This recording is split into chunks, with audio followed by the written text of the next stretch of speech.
Next up, he is the co-founder of the Center for Humane Technology and co-host of the podcast Your Undivided Attention, Tristan Harris, back with us. Tristan, how are you, sir?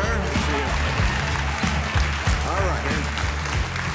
Thank you for being here. You know, we always have you here because you are the guy who keeps it real for us on big tech.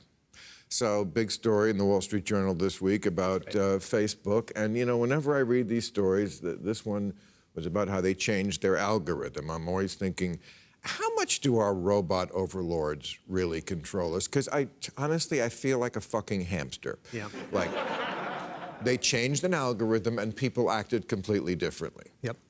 What was the algorithm and what was the change? So the Wall Street Journal published, this is the largest, my understanding is the largest set of internal research about Facebook's effects on society that were known inside the company and that they deceived from the top.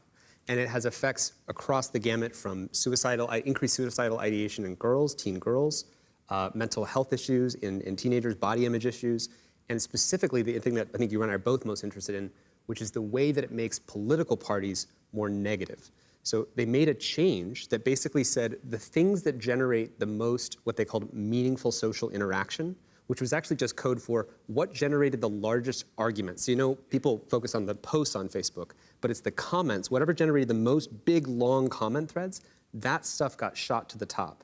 And what that resulted in was basically rewarding political parties for being more negative. And they found evidence in Poland, Spain, Taiwan, India, where political parties who used to post, regular facts about policies they wanted to do, they couldn't get attention. They had to go 80, 90% negative to get the same attention. And So it's the anger.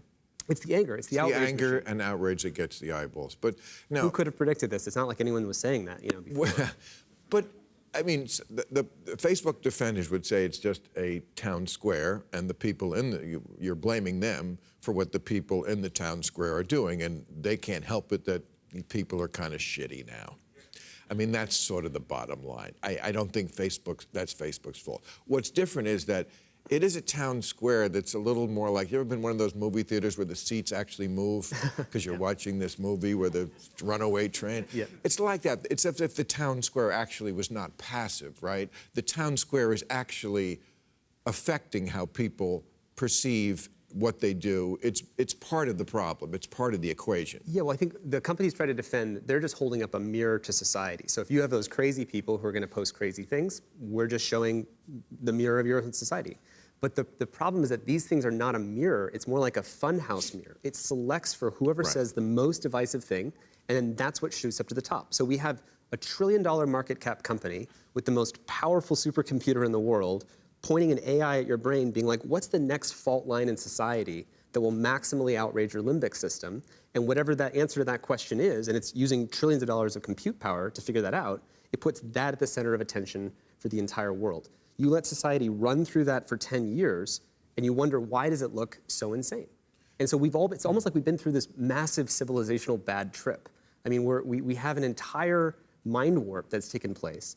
And it doesn't have to be this way, but the business model of engagement, that getting whatever it takes to get people engaged, is the key to the equation. So you seem to be saying that the biggest problem is not censorship, because we do expect Facebook to do some of that, and we'll get into that, because some of the things they've censored I don't think are right, like the Wuhan lab. But before we get to that, you seem to be saying that the problem is the bigger problem is this engagement issue. Yeah. It's the anger. It's not censoring stuff. It's that you want these people to be chicken fighting each other all the time. And that's why, I've said it many times, people have to stop talking politics all the time. We never used to do this. We didn't care what kid we went to third grade with thought about Brett Kavanaugh. Yeah, exactly. And we shouldn't. Yeah, exactly.